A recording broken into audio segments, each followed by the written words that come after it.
Gara-gara kebijakan Menteri Keuangan Purbaya Yudi Sadewa melarang thrifting baju bekas ilegal, Menteri UMKM Maman Abdurrahman ikut kena imbasnya. Maman baru-baru ini diprotes sejumlah pedagang thrifting saat kunjungan. Kunjungan Menteri Usaha Mikro, Kecil, dan Menengah, UMKM, Maman Abdurrahman ke Pasar Senen, Jakarta Pusat, Minggu, 30 November 2025, berubah menjadi ajang penyampaian protes para pedagang thrifting. Mereka menolak rencana pemerintah yang akan menegakkan larangan impor pakaian bekas. Maman yang datang bersama anggota Komisi V DPR RI, Adian Napitupulu, langsung disambut kerumunan pedagang di lorong-lorong yang padat. Suasana sempat memanas karena para pedagang berebut mendekat untuk menyampaikan keresahan mereka. Banyak pedagang mencegat Maman ketika melintas di depan kios. Mereka mengangkat potongan kardus berisi pesan protes. Salah satunya bertuliskan, "Thrifting juga UMKM. Jangan ditutup, kami pedagang kecil," sambil diteriakkan ke arah sang menteri. Ada pula pedagang lain yang menegaskan bahwa usaha mereka tidak sepenuhnya ilegal.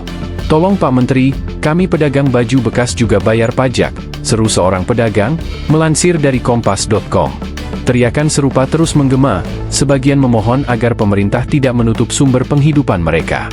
"Jangan dibikin ilegal Pak Menteri, ini hidup kita pedagang di sini," ujar pedagang lain dengan nada tinggi. Meski dikerubungi protes, Maman tetap terlihat tenang. Ia berjalan menyusuri kios sambil mendengarkan langsung keluhan pedagang, sesekali mengangguk dan memberikan senyum. Beberapa pedagang juga sempat ia tanya mengenai harga dan asal barang dagangan. Setelah berkeliling, Maman menegaskan bahwa pemerintah tidak menutup telinga terhadap aspirasi pelaku usaha thrifting.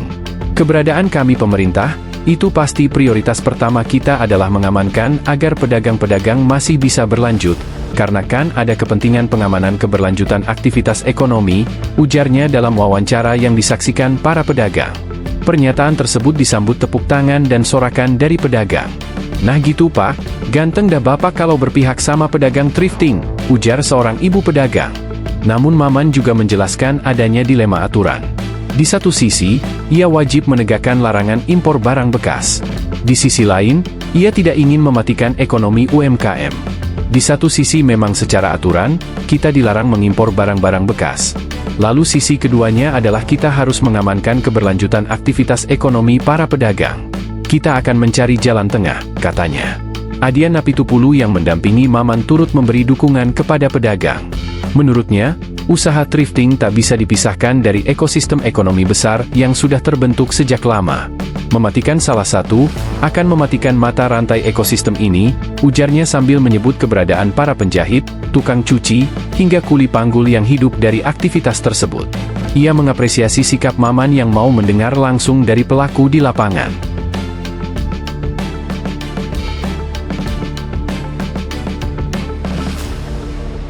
Download Tribun X sekarang, menghadirkan lokal menjadi Indonesia.